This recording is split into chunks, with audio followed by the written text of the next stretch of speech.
कृष्ण रूप हैं। तो श्रीमद् भागवत जी का मंगलमय शुभारंभ करते हुए यहाँ पर एक अच्छी बात है कि भागवत में किसी भी विशेष देवता की स्तुति नहीं की गई है। ना तो इसमें राम जी की स्तुति है, न सीता जी की है, न माता जी की है और न भैरव जी की है। कृष्ण जी की भी यहाँ पर स्तुति नहीं की गई है। भागवत में स्तुति है ही नहीं किसी की। स्तुति किसकी है? ऐसा प्रथम ग्रंथ है सभी ग्रंथों में कि इसमें स्तुति किसी भगवान की नहीं की गई है। तो स्तुति किसकी गई है? सत्यम परम धीमहि, जो सत्य है उसी की ही स्तुति यहाँ पर की गई है। तो आइए हम कथा में प्रवेश करते हैं। जन्माद्यस्य यतोऽन्वयादितरतश्चार्थे स्वभिज्ञाः स्वराट् तेने ब्रह्महृदाय आदिकवये मुह्यन्ति यदसूरयः तेजो वारिमृदं यथा विनिमयो यत्रातिसर्गो मृषः धाम्ना स्वेन सदा निरस्तकुहकं सत्यं परं धीमहि। बड़ी सुंदर वर्णन किए हैं कि जिस परमात्मा की इच्छा मात्र से ही प्रपंच, जो विश्व प्रपंच बनता है, उनकी इच्छा मात्र से ही लय हो जाता है। बनाते भी हैं और उनकी इच्छा से मिटा भी देते हैं और लय हो जाता है। वह परम ब्रह्म हिरण्यगर्भ नहीं बल्कि ब्रह्मा जी को ब्रह्मार्थ, वेदार्थ का ज्ञान देने वाला ब्रह्मा जी को जिसने ज्ञान दिया, प्रतिपादन किया। और कौन है? बोले स्वराट, जिसका कोई रूप ही नहीं, स्वराट है। ऐसे भगवान हैं जिस वेदार्थ ज्ञान को समझने में बड़े बड़े सूरी लोग, अच्छे अच्छे विद्वान लग जाते हैं। ऐसे मोह प्राप्त हो जाता है। और वेदार्थ ज्ञान जिसने सबसे पहले ब्रह्मा जी को प्रतिपादित किया, सबसे पहले ब्रह्मा जी को दिया था ये ज्ञान। किसका? भागवत का प्रतिपादित किया। जैसे तेजों में सूर्य, रश्मियों में कभी कभी हमें जल की भ्रांति होती है, वैसे ही कथा कभी कभी स्थल का भ्रम भी हमें हो जाता है। जैसे हम कभी कभी चलते हैं रोड पे तो हमें क्या लगता है, गाड़ी तो चलती है तो दूर से हमें क्या दिखता है? पानी बह रहा है, नदी है। कभी कभी होता है ऐसा। गर्मियों के दिन में आप निकलेंगे तो आप जाएंगे तो सामने आपको गाड़ी चलेगी तो ऐसा लगेगा नदी बह रही है, परंतु है कुछ भी नहीं। तो ऐसे ये संसार है। संसार हमें दिखता सब कुछ है, ये हमारा घर, हमारी खेती, हमारे बच्चे, हमारे ये सब वो, परंतु है कुछ भी नहीं, सब मोह। क्योंकि हम जब चले जाते हैं कोई पूछता है कि भाई वापस भी आ जाओ, ऐसा कोई नहीं बोलता। तो ये भ्रम है। जैसे हमें चलते चलते जल का भ्रम होता है, ऐसे ही संसारिक भ्रम है। स्थल ऐसे ही जागृत स्वप्न सुसत्ता रूपा जो सृष्टि है, उस परमात्मा की अमदिष्टा सत्ता की वजह से है सत्यव्रत प्रतिपादित होती है। माया और माया से कार्यों में जो सर्वथा परे है, मतलब उनको माया से कोई मतलब नहीं है भगवान, उससे जिससे परे है माया से, ऐसे परम सत्य की हम वंदना करते हैं। मतलब सत्य की हम, जिसमें कुछ भी नहीं, ना माया का मोह है, ना कुछ किसी चीज का है, तो ऐसे परम पिता को हम वंदना करते हैं। तो शास्त्र में उस सत्य की हम वंदना करते हैं। जो सज्जनों, सत्य किसको कहते हैं?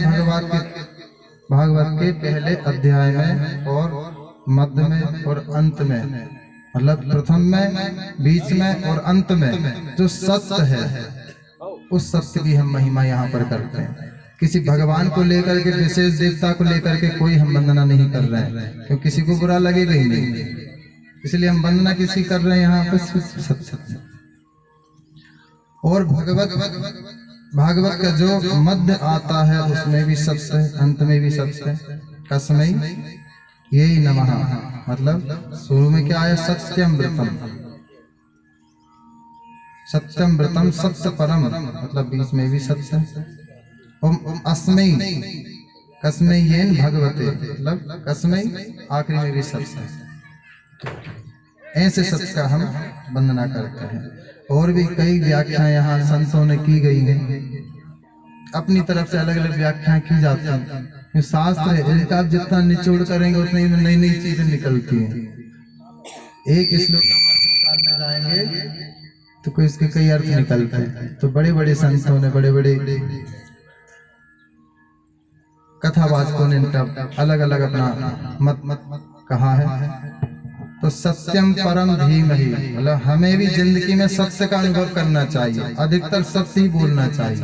सभी को जीवन में ये अपनाना चाहिए कि हमें अधिक से अधिक सत्य बोले, क्योंकि सत्य से बड़ा कोई धर्म नहीं संसार में, इसलिए सत्य बोले। और अधर्म से बढ़ के कुछ पाप नहीं, इसलिए हमें सत्य का अनुभव करते रहना चाहिए। तुलसी बाबा क्या कहते हैं? धर्म न दूसर सत्य समाना, आगम निगम पुराने बखाना। सत्य से बढ़कर कोई धर्म नहीं होता है। और हमारे महर्षि वेद व्यास जी ने लिखा है शास्त्रों में, असत्य सा पर धर्मो नहीं असत्य समा पातक कुंजः। असत्य से बढ़कर कोई बड़ा अधर्म नहीं होता और सत्य से बढ़कर कोई धर्म नहीं होता। इसलिए हमें सत्य का पालन हमेशा करना चाहिए। अधिकतर अधिक हमें संकल्प लेना चाहिए कि हमें सत्य ही बोलना है, झूठ बोलना ही नहीं। ये जिस दिन हमने ये संकल्प ले लिया उस दिन हमें भगवान की प्राप्ति होगी। तो हम ऐसा संकल्प भी ले सकते हैं, झूठ बोलना बंद कर सकते हैं। 7 दिन में एक आध दिन भी हम ये संकल्प ले लें कि हमें सत्य का ही अभिवादन करना है, सत्य बोलना है बस। ऐसा कभी काल होता है सभी झूठ बोलते, तो झूठ हमें नहीं, सत्य बोलना। तो भागवत की कथा आज हम कलावा बांधकर करते हैं, संकल्प लेके करते हैं। क्यों करते हैं? कि हमें 7 दिन में भी किंचित हमारे जीवन में परिवर्तन आ जाए, तो हमारा कथा सुनना बिल्कुल सार्थक है, मतलब हम कृतार्थ हो गए। सही है, इसीलिए हमें संकल्प लेना, सत्य बोलना। दूसरे श्लोक में भगवान स्तुति करते हैं, धर्म प्रोंजित केतवोत्र परमो निर्मत्त शरणं सतम वेद्यं वास्तवमत्र वस्तु शिवदं तापत्रयोन्मूलनम्। श्रीमद्भागवते महामुनिकृते किं वा परमेश्वरिः परेरीश्वरिः सद्यो हृदयवरुद्धते त्रिकृतभिः शुश्रूभिस्तथा तत्क्षणात्। दूसरे श्लोक में सूजी महाराज व्याख्या करते हैं क्या? भागवत में परम धर्म का निरूपण किया गया है। सज्जनों, अरे भाई, ये परम धर्म क्या है? संत पूछते हैं परम धर्म क्या है? तो कहते हैं परम धर्म कृष्ण कथा को निष्कपट जो सुनता है, जिनके मन में जरा भी कपट नहीं है। दूसरा निष्कामी, जिसकी कोई कामना नहीं है, जिसको ना फ्लैट चाहिए, ना बंगला चाहिए, ना जमीन चाहिए, ना बच्चे चाहिए, निष्काम भाव से जो कर्म करे, उस कृष्ण की कथा वर्णन श्रीमद् भागवत में है। जो वो कृष्ण कथा है कैसी है? बोले शिवदम शिवम कल्याणम ददति इति शिवदम, मतलब कल्याण करने वाली कृष्ण कथा। और कैसी है?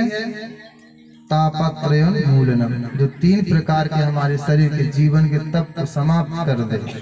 कौन कौन से? आध्यात्मिक ताप, आदि देविक ताप और आदि भौतिक ताप। इन प्रकार के 3 तपों को जिसमें नष्ट करने की क्षमता है, उसे हम भागवत कहते हैं। नष्ट करने वाले श्री कृष्ण कथा कहते हैं। अन्य किसी ग्रंथ को पढ़ने का समय ना मिले, हमें किसी भी पुस्तक को पढ़ने का समय नहीं मिलता है, सिर्फ हमें भागवत का आश्रय ले लीजिए, आपका जीवन कृतार्थ हो जाएगा। ऐसा भागवत स्वयं सुखदेव जी बताते हैं कि हमें किसी शास्त्र का पढ़ने का टाइम नहीं है, तो हम सिर्फ भागवत का आश्रय ले लीजिए, इसमें हमारा कल्याण हो जाएगा। बोलिए जय जय श्री राधे।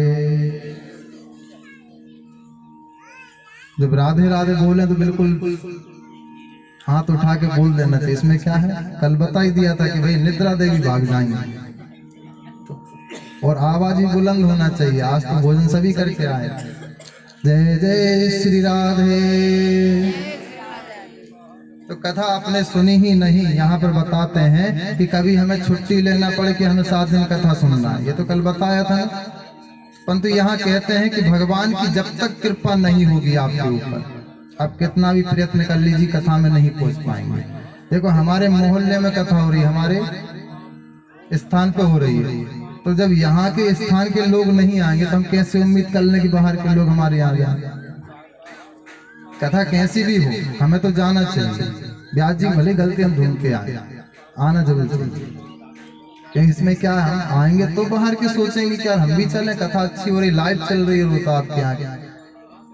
आप सीतानगर के सभी सदस्य लाइव चल रहे हैं, भैया चला रहे हैं, इनसे आप पूछ सकते हैं कौन से चैनल पे चल रही है, आपको बिल्कुल विधिवत बताएंगे, और कल से उठा के आप देख भी सकते हैं।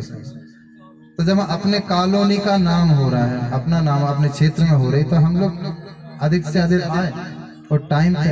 आज भी हम लेट हुए, तो इसलिए हमें टाइम पे यहाँ पर आना है और कथा प्रेम पूर्वक सुनना। सभी को बुला कर, आसपास के जितने भी हैं सभी लोग आए, प्रेम पूर्वक कथा।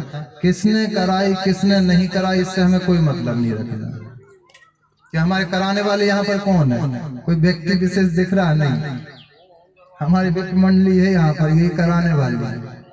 तो विशेष व्यक्ति यहाँ कोई नहीं है कराने वाला। हमने सुना है कई लोगों से, हमने ही बोला है कि भाई भागवत में आइएगा, कि जजमान ने तो नोता नहीं डाला है, जजमान ने निमंत्रण कार्ड ही नहीं दिया, तो हम किसके कहने से जाए। सीधा सा गणित, यहाँ कोई कराने वाला नहीं। हाँ विशेष व्यक्ति होता तो वो निमंत्रण डालता, हम भी डालते साथ साथ। विशेष व्यक्ति कोई नहीं। कौन है यहाँ पर जजमान? आपके कॉलोनी के ही जजमान है, अच्छी तरह से आप जानते हैं उन्हें, सभी लोग जानते हैं कौन है जजमान। सुना नहीं किसी ने, मेरे ख्याल से कहा, वो पंपलेट नहीं देखा होगा, एक बार मैसेज देख लीजिएगा, उसमें स्पष्ट लिखा है कि कराने वाले कौन है, हनुमान जी। तो वो तो आपके घर जाएंगे नहीं निमंत्रण देने, मानसिक निमंत्रण ने आपके घर पहुंचा दिया है कि भाई मैं मानसिक आपके यहाँ आ रहा हूं, तो आप भी आइए प्रेम पूर्वक। कोई जजमान नहीं, आप ही जजमान है, सब आप जजमान है। तो कथा कौन करा रहा है, कैसे हो रही, उससे कोई नहीं। हमारे बाल हनुमान जी करा रहे हैं कथा और हम सुनने आ रहे हैं। हमें सिर्फ सुनने का काम है, आकर के बढ़िया अपना भगवत का कीर्तन कर। यहाँ पर आए बाल हनुमान जी, भगवान कथा कर भी रहे हैं, वो यहाँ पर विराजमान भी हैं। क्या हम इसीलिए डेली मंदिर जाते हैं, कहीं चले गए हो तो वापस आ जाए, है ना, कॉलोनी प्रवेश करें, तो इसीलिए भगवान को हम यहाँ बुला के लाते हैं। तो अपने बाल हनुमान जी कथा करा रहे हैं, कोई विशेष व्यक्ति नहीं है, तो सभी को आना है कथा में और आसपास के लोगों को भी लाना। तो यहाँ पर भगवान व्यास जी कहते हैं कथा आपने सुनी नहीं और भगवान आपके अंदर प्रकट हो गए। हमने सिर्फ सोचा है कि भागवत में जाना है और भगवान आपके अंदर विराजमान हो। ऐसे हैं हमारे बाकी बिहारी लाल कि आप उनके नाम से कीर्तन कर लो, आप सोच कर लो कि वृंदावन जाना है, बाकी बिहारी ऑटोमेटिक आपके पास पहले प्रकट हो जाएंगे हृदय में। तो भगवान की ऐसी कथा है भागवत कथा, ऐसा भागवत का दिव्य चिन्मय स्वरूप है। एक प्रश्न और है कि श्रीमद् भागवत जी का आरंभ कैसे हुआ। आरंभ की बात आती है तो भगवत जी का शुभारंभ कैसे होता है और भागवत जी का प्रागट कैसे हुआ है।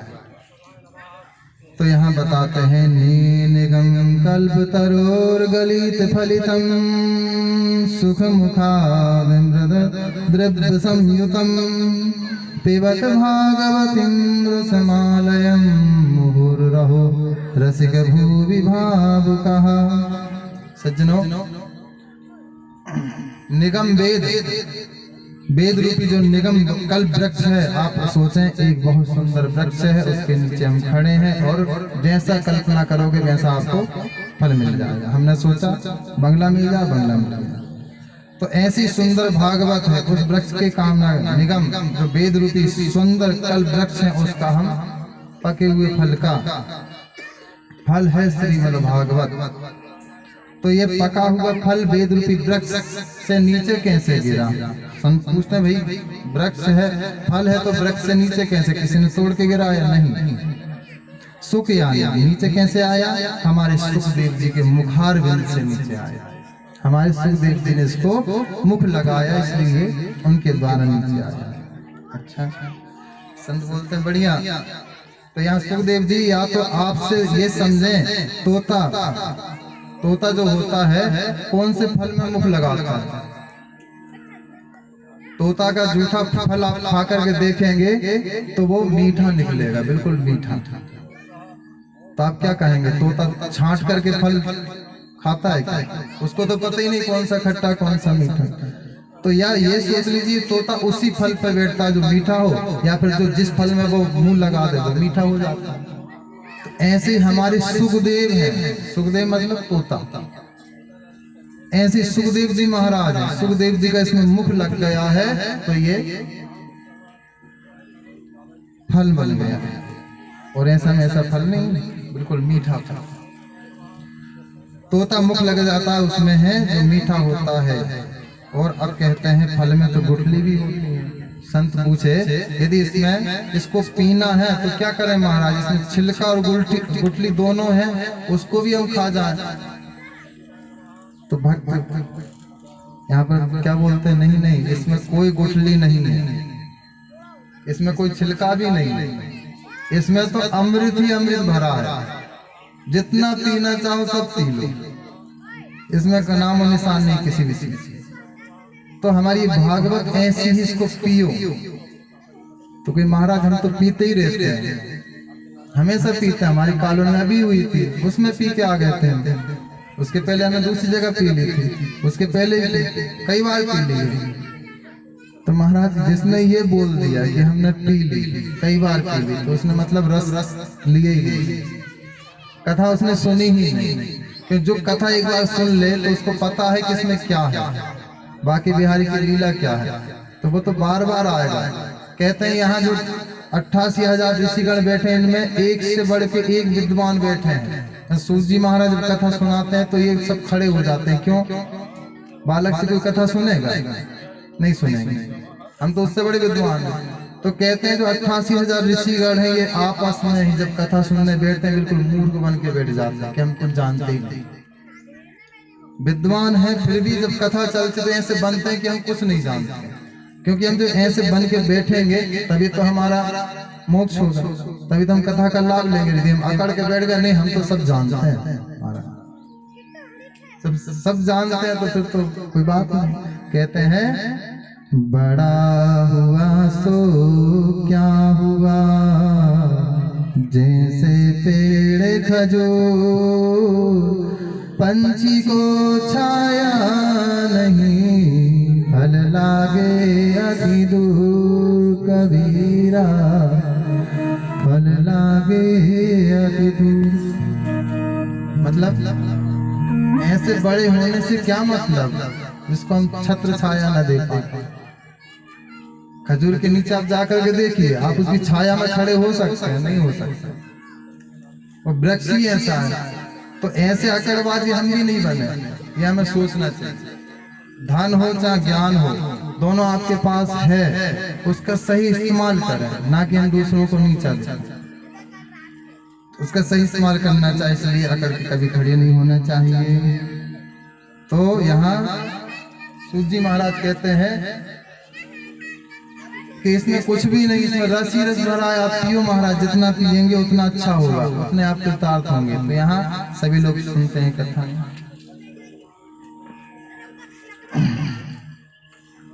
तो परमात्मा की कथा को सुनकर जो यह कह दे कि हमने बहुत सुनी है, मतलब उसने कुछ भी नहीं सुना। मोहुर मोहु रसिक भूवि भाव कहा, कथा से रस का पान करो, एक बार नहीं, 10 बार नहीं, 1000 बार करो, परंतु रस कथा का रस पीते रहो।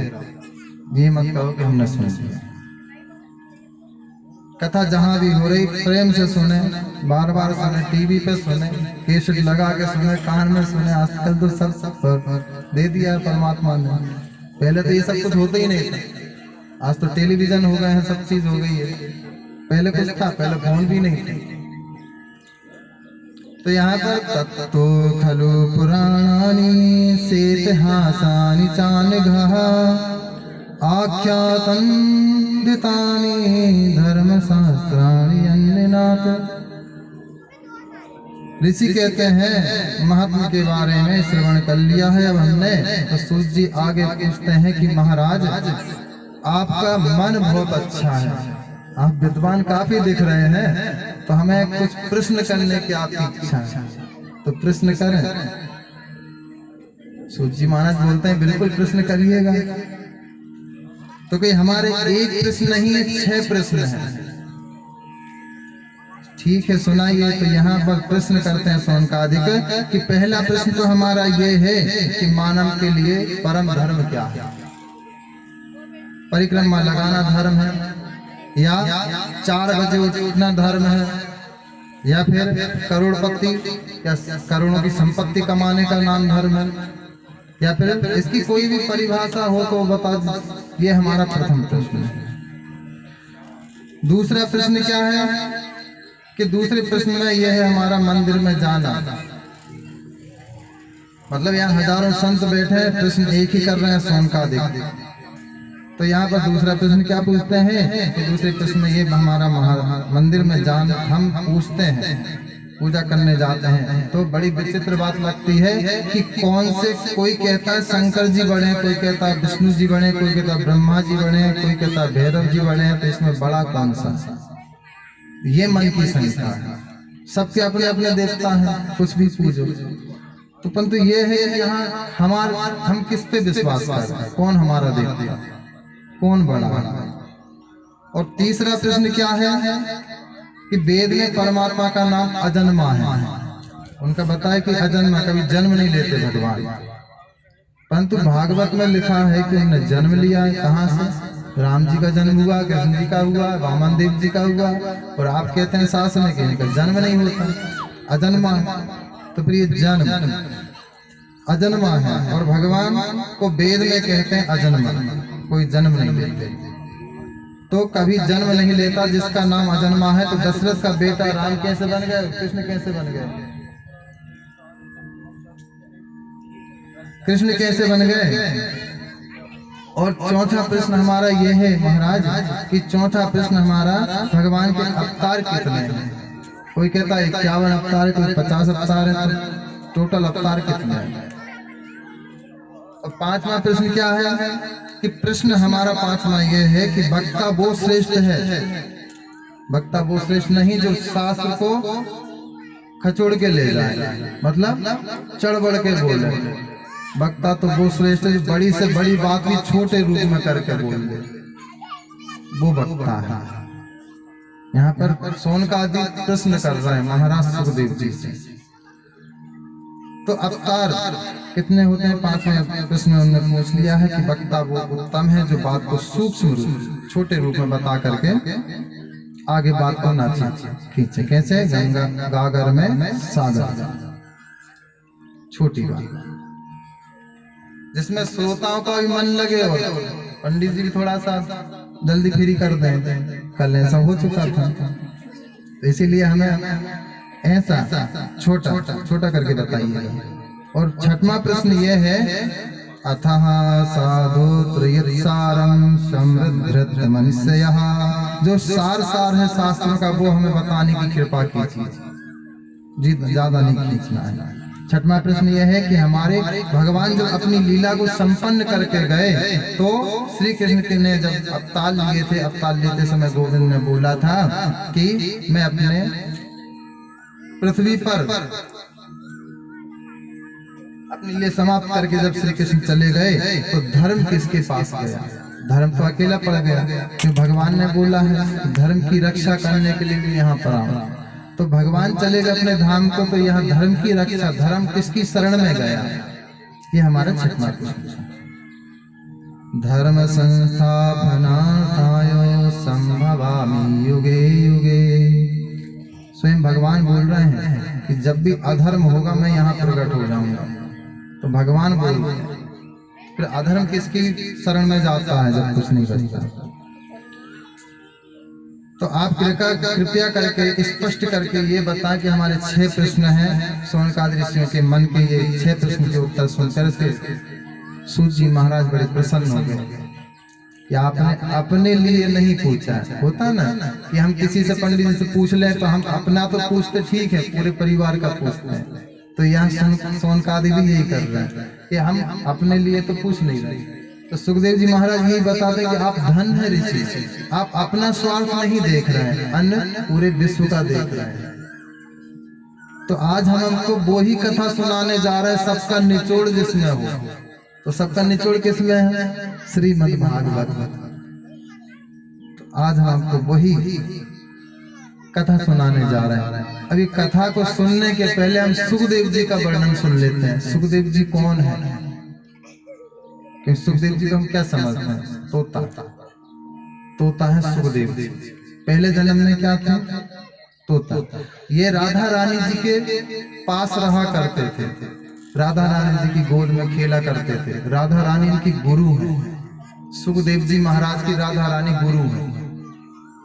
तो पहले जन्म में ये राधा रानी की गोदी में खेला करते थे। एक दिन राधा रानी जी ने बोला कि सुखदेव, सुखदेव तो बोलेंगे नहीं, क्यों? शिष्य हैं। तुम यहाँ से उठ करके पृथ्वी लोक में जाओ और जन जन में भागवत का प्रचार करो। इस सुखदेव जी से राधा रानी ने बोला। देखो सुखदेव जी ने पूरी भागवत लिखी, आप उठा के देखिएगा, बोला है सुखदेव जी ने, और व्यास जी महाराज ने लिखा है। तो सुखदेव जी ने एक भी बार राधा रानी का नाम नहीं लिया भागवत में। क्यों नहीं लिया? क्योंकि वो गुरु है उनकी।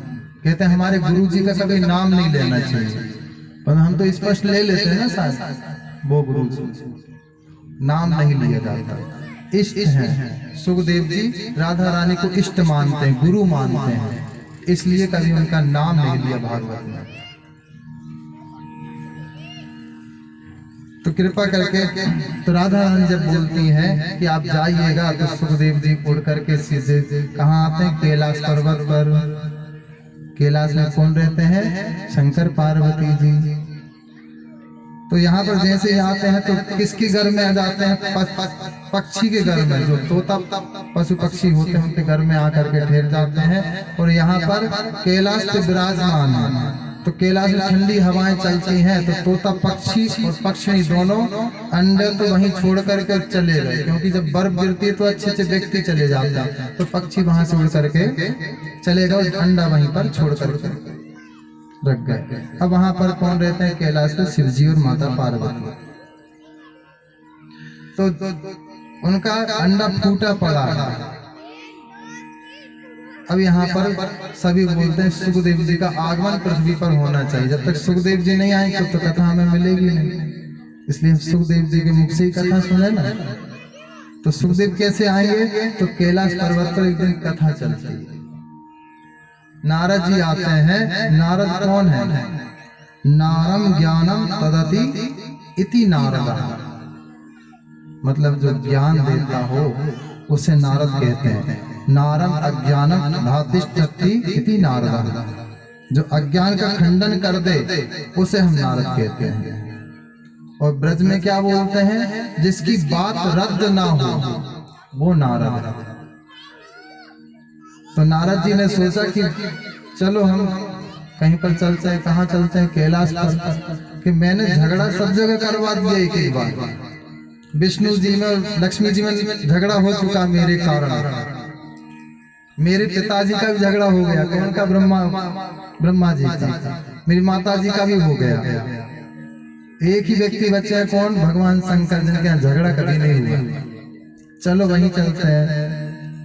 तो महाराज यहाँ जैसे वो जाते हैं वीणा बजाते हुए क्या कहते हैं? श्रीमन नारायण नारायण नारायण, श्रीमन नारायण नारायण नारायण।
वीणा बजाते हुए भगवान नारद शंकर जी के पास जाते हैं और सोचते हैं कि इनके ही यहाँ झगड़ा नहीं हुआ है, तो एक बार क्यों ना हम भगवान शिव का भी झगड़ा करवा के आई जाए।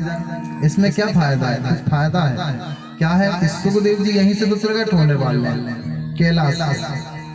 तो आते हैं और माता पार्वती जी को देखते हैं। माता पार्वती जी बड़ा निवेदन करते हैं। वाह, माता पार्वती जी कहती हैं कि नारद जी बहुत दिन हो गए, आप आजकल चलना फिरना आपने कम कर दिया है क्या? नारद जी बोलते हैं नाना, मेरा काम तो चलने का ही है। मैया जी मैं तो हमेशा चलते ही रहता हूँ, तो कि आजकल आप दिखते बहुत कम है। आप दिखते नहीं, इसका मतलब आप चल नहीं रहे हैं। नहीं मैया, मैं तो हमेशा चलता हूँ। क्यों नहीं आता हूँ यहाँ पर आजकल? मैंने स्वार्थी दुनिया है ना, इसलिए मैं उनके पास नहीं जाता हूँ आजकल। किसी के पास जाऊंगा सब स्वार्थी है दुनिया में, कोई बिना स्वार्थ के किसी के पास नहीं जाता है। तो इसलिए क्या है, सुर नर मुनि जन की यही रीति, स्वार्थ लाभ करहि सब प्रीति। तो मैया जी संसार में सभी स्वार्थी हैं, इसीलिए मैंने सब जाकर जाना बंद कर दिया, थोड़ा कम कर दिया, जाता बहुत कम कर दिया। संसार के लोगों के प्रपंच मुझे अच्छा नहीं लगता आजकल, तो मैया जी इसलिए मैंने बहुत कम कर दिया। अब पता नहीं क्यों आपके दर्शन का इच्छा हुई तो मैं यहाँ पर चला आया। ठीक है महाराज जी, आइए पधारिए। आसन दी पार्वती जी ने विराजमान कर भोग रखा कि भोग पाइएगा। ठीक है, भोग पा लिया। अब इसके बाद जी नारद जी क्या सोचते हैं कि आगे बात बढ़ाएं। तो माता जी पूछती कि आप यहाँ आगमन आपका कैसे हो गया? तो कुछ नहीं कि सब एक दूसरे को देख कर क्या सब स्वार्थी थे, इसलिए मैंने सोचा कि आपके परिवार में कोई स्वार्थी भाव नहीं है। एक ही परिवार ऐसा दिखता है जहाँ स्वार्थ नहीं। तो माता पार्वती बोलती हैं सही बताया, सही कहा। हमारे स्वामी जी इतने अच्छे शंकर कि भोले बाबा हैं, उनका कोई स्वार्थ ही नहीं है। उन्हें जो गुरु मंत्र मिलता है वो भी हमें आकर के बता देते हैं। कहते हैं गुरु मंत्र कभी किसी को नहीं बताना चाहिए। क्यों? गोपनीयम गोपनीयम गोपनीयम प्रयत्नतः। गुरु मंत्र को गुप्त रखा जाता है, हृदय में रखा जाता है। परंतु माता पार्वती जी ने बताया कि वो तो हमें गुरु मंत्र ही बता दिए यहाँ पर आकर। और उनके जब वो समाधि में बैठते हैं कौन कौन से भगवान के दर्शन होते हैं सब आकर के हमें बता देते हैं। तो कोई छल कपट नहीं है। नारद जी बोलते हैं अच्छा ये बात है, चलो हम बता दें उनका छल कौन सा है, कौन सा छल है। तो माता जी तो आपको ये भी बताया होगा कि उनके गले में जो मुंड माला है वो किसकी है? शंकर डाल दी नारद जी ने। झगड़ा कहीं से शुरुआत करा। माता पार्वती जी ने कहा ये तो नारद जी आपने सत्य कहा कि जो मुंड माला पहने उसके विषय में आज तक शंकर जी ने कुछ नहीं बताया, कि सब चीज तो बता दी है। तो कई बार हो गया का विश्वास, कहाँ चाहत होती तो सब चीज बताते, मुंड माला की बताते भाई कि मुंड माला किसकी है। बस माता जी ने जैसे सुना कि मुंड माला के विषय में नहीं बताया तो जाकर के कोप भवन में बैठे। पहले जब हम घर बनाते थे तो क्या होता था, पहले राजमहल में एक कोप भवन बनाया जाता था। कोप भवन में जब हम रुष्ट होते तो उसमें जाके बैठ जाओ बढ़िया। तो कोप भवन में जाकर के माता जी बैठ गए। नारद जी जाते हुए शंकर जी से बोलते हैं बाबा घर पर जल्दी पहुंचे आप, माता जी इंतजार कर रही हैं। तो शंकर जी ने सोचा यदि आप हमारे घर से निकलोगे तो पक्का इंतजार करेंगी वो। क्यों नहीं करेंगे? आप जिस घर में जाओगे वहां तो इंतजार ही होना है कि आप जा रहे हैं तो हमारा कल्याण हो ही जाएगा।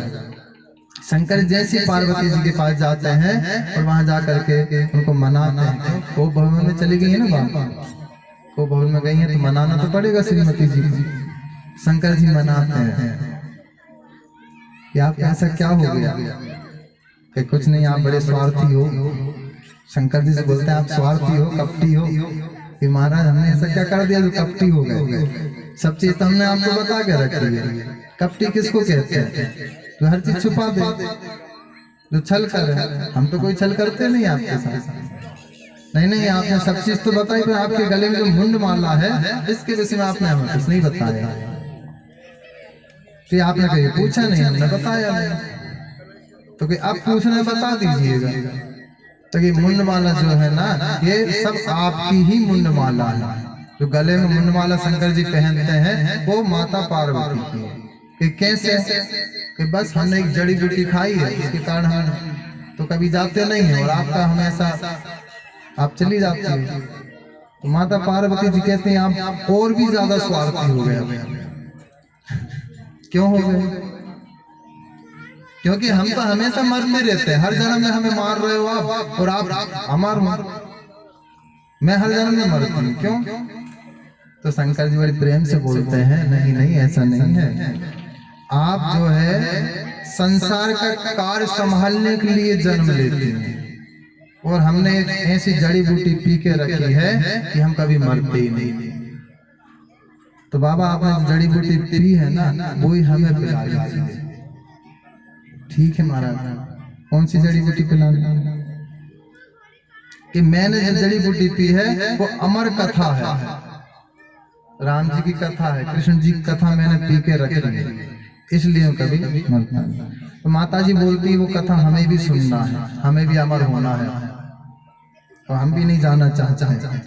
ठीक है, तो भागवत जहाँ शंकर जी कहने बैठे हैं और माता श्रोता बन के बैठी हैं, तो शंकर जी का एक ही है कि जब हम कथा बोलते हैं तो माता जी हमारी तो आंख बंद हो जाती है, हमें पता ही नहीं सामने कौन बैठा है कौन नहीं, इसलिए हमारी तो आंख बंद हो जाएगी, हम कथा बोलते रहेंगे। कथा का एक ही सिद्धांत है, सामने बैठने वाले को ऊ बोलना पड़ता है।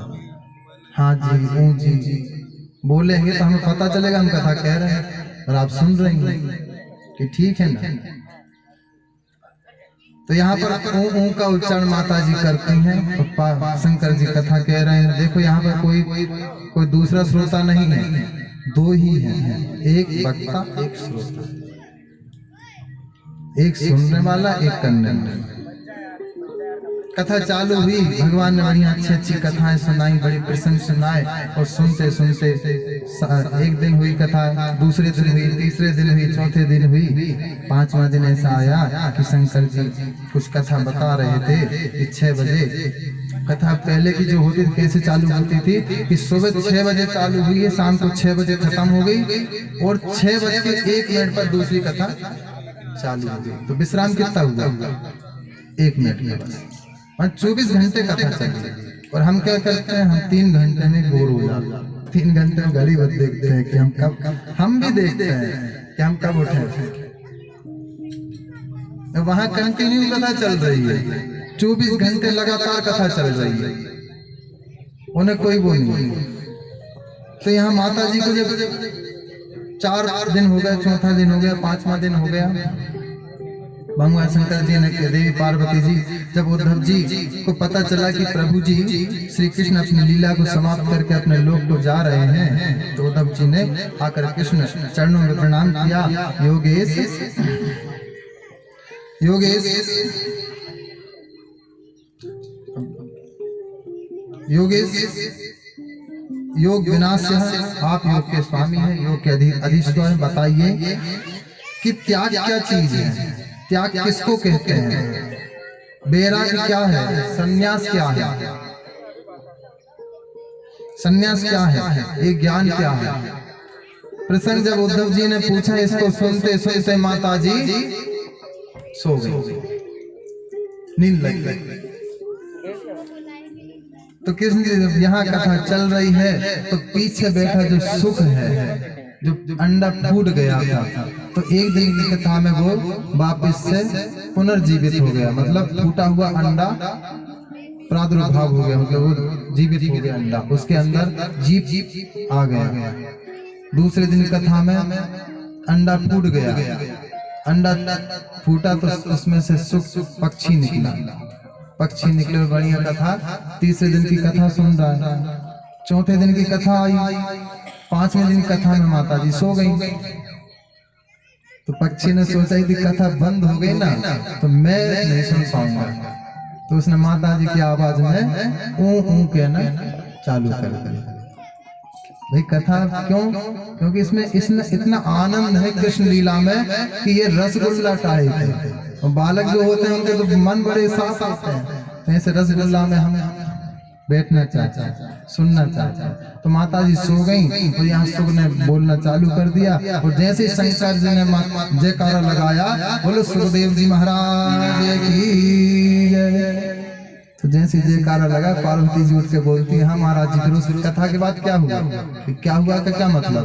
मैंने कथा समाप्त कर दी कि महाराज मैंने तो सुना ही नहीं। आपने नहीं सुना, सिर्फ कौन बोल रहा? तुमने देखा कि पीछे एक पक्षी सुनता। शंकर जी ने लिया त्रिशूल और भागे उनके पीछे। शंकर जी ने ये नहीं, इसलिए नहीं कि कथा इसने सुनी, इसने ब्रह्म विद्या की चोरी की है। ब्रह्म विद्या को इसने चुराया है। सामने बैठ करके सुनता तो कथा इसको मैं सुना देता, तो इसने पीछे बैठ के सुनी तो मतलब कथा इसने चुराई। इसलिए हमें भी कथा सामने बैठ करके सुनना चाहिए। जो मेन जजमान होते हैं, इनको कथा सामने बैठ करके सुनना चाहिए। तो ऐसी पक्षी के पीछे दौड़ दे शंकर जी, दौड़ते दौड़ते। पक्षी तो नन्हा सा है, तो उसने सोचा मैं कहाँ जाऊंगा, कहाँ जाऊंगा। तो बस जैसे ही दौड़ते हैं तो जाकर के बद्रीनाथ धाम में व्यास जी महाराज विराजमान है, उनकी पत्नी वहां विराजमान है। और बस पत्नी जी बोलती है कि बहुत दिन हो गए, बहुत समय हो गया हमारी शादी की, तक कोई बालक नहीं हुआ। व्यास जी समझाते हैं जो होगा देखेंगे अपन, अब तो उम्र आधी निकली गई, आधी और सही, ठीक है। बस इतना बोलकर जैसी जमाई लेती हैं, और जमाई लेती हैं तो उसी समय जो पक्षी है सीधा मुख में आकर के घर में प्रवेश कर जाता है। घर में जैसे ही आता है तो शंकर जी देख करके लौट जाते हैं, कहीं दिखता नहीं पक्षी। जैसे वापिस आते हैं और आकर के फिर अपनी भक्ति में लीन होते हैं। व्यास जी बोले भगवान सबका कल्याण करते हैं, चिंता मत करो मन में। ऐसा व्यास पत्नी को सोच ही रही थी, उनकी जोर से वहां से आ गई और सुखदेव जी के घर में चले गए। तो शंकर देख करके वहां से चले जाते हैं और जाकर अपनी समाधि में लीन होते हैं। कहने का भाव यह है कि जिसका आग्रह एकाग्र और अपने, यहाँ पर भगवान कहते हैं कि हम कथा में कैसे भी बैठे, हमारा मन कथा में होना चाहिए। कथा कैसी है जब हम सुनेंगे तब तो हमें पता चलेगी ना कथा अच्छी है कि बुरी है। उसमें गलती नहीं ढूंढना चाहिए। ठीक है, हमने यहाँ अच्छी सुन, बाहर जाकर के दूसरी अच्छी सुन लेंगे। यहाँ खराब है तो अच्छी कहीं चल रही होगी, होता है ना। अब यहाँ गर्मी का प्रादुर्भाव आज कुछ ज्यादा हो गया, गर्मी सबको लग रही है।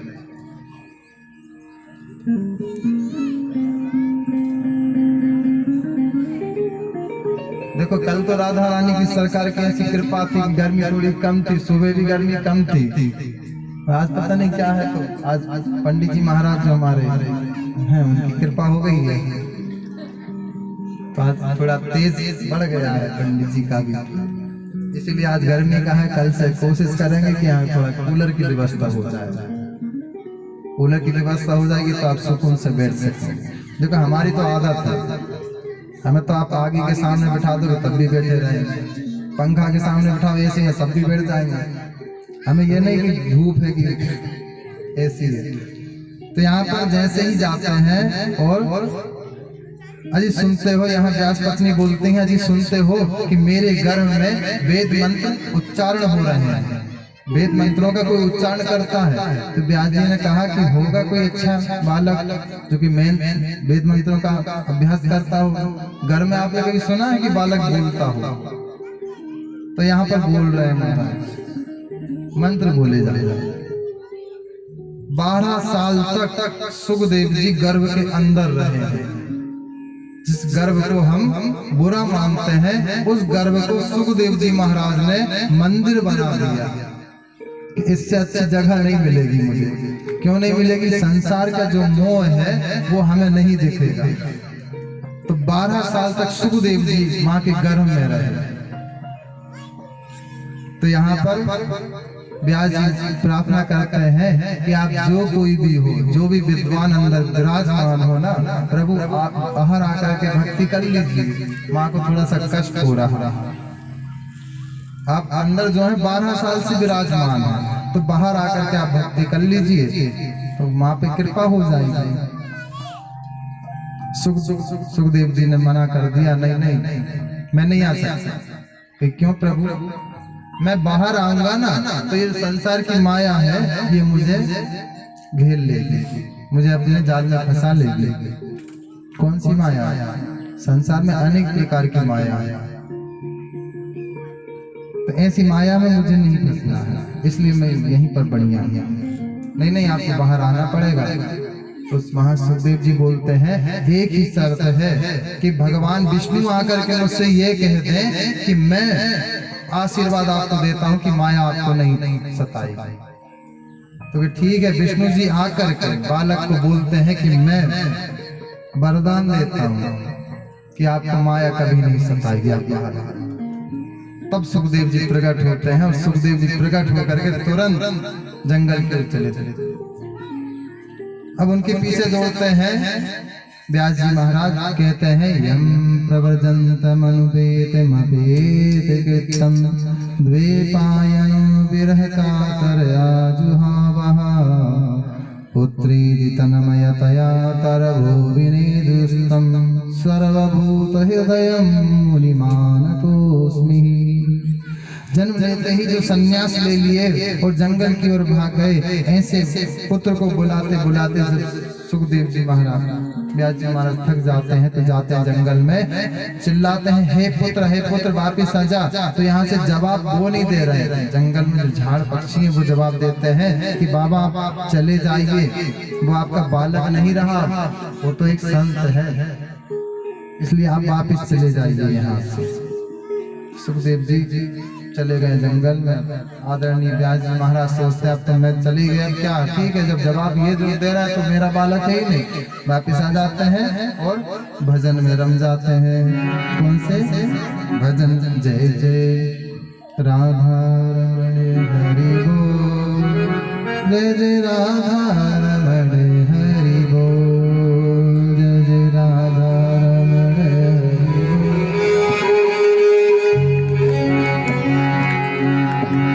जय जय राधा रमण हरि बोल, जय जय राधा रमण हरि बोल,